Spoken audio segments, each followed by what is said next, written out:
Have you ever stopped to think about why a diamond is worth a fortune, but water, something we literally need to survive, is practically free?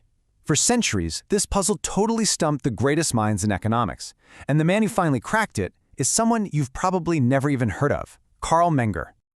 And look, the Nobel Prize winner F.A. Hayek really nails the mystery here. How could someone who so fundamentally changed a science just disappear into the shadows?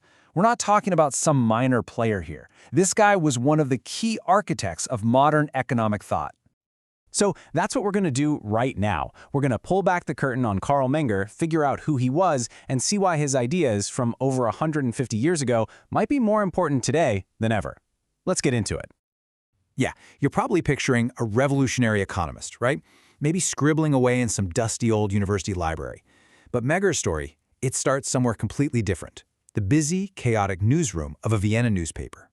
Every single day, while he was writing up market reports, Menger saw this huge disconnect. The textbooks all said that value came from things like labor and production costs, but when he talked to traders and watched people in the market, nobody was thinking about that stuff. There was this massive gap between theory and reality, and that puzzle, well, it became his obsession. Okay, so to really get Menger's breakthrough, you have to understand the problem he was up against. It's a classic, famously known as the water-diamond paradox. So here's the problem in a nutshell. You've got water, it's absolutely essential for life, its use value is off the charts, but its price, its exchange value, is basically zero. Then you've got diamonds. They're just shiny rocks, right? Super low use value. And yet, their exchange value is astronomical. The classical economists, they were just completely stuck on this. How could something so useless be so unbelievably expensive? Menger's solution was so simple, yet so powerful, that his followers called it the Archimedean lever, an idea strong enough to move the entire world of economics. He just changed the perspective. He didn't look at the object, he looked at the individual. So here it is, Menger's big, groundbreaking insight. Value isn't in the diamond or in the water. It's got nothing to do with how much labor it took to get it. Value, Menger said, is just a judgment that we make. It's about the importance we attach to something to satisfy one of our needs. It's totally subjective, it's personal, and it completely depends on the situation. Menger had this brilliant example to explain it. Picture a farmer with 5 sacks of grain. The first sack, that's for survival. He and his family needed to live.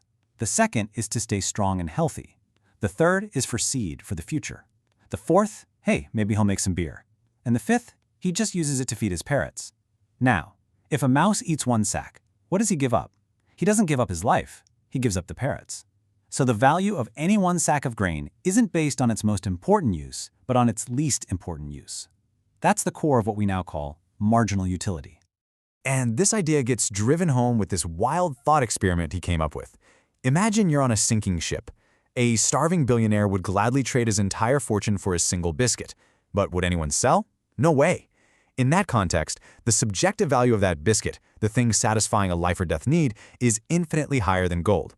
Context is absolutely everything. And what's so cool is that this theory of value didn't just solve the diamond-water paradox. It also unlocked the answer to another huge mystery. One of our most fundamental institutions, money. Think about it. Before money, you're stuck with barter. And man, is that a pain. If you're a baker and you need new shoes, you have to go find a shoemaker who just so happens to be hungry for bread right at that exact moment. It's a total logistical nightmare. So Menger noticed that some goods are just easier to trade than others.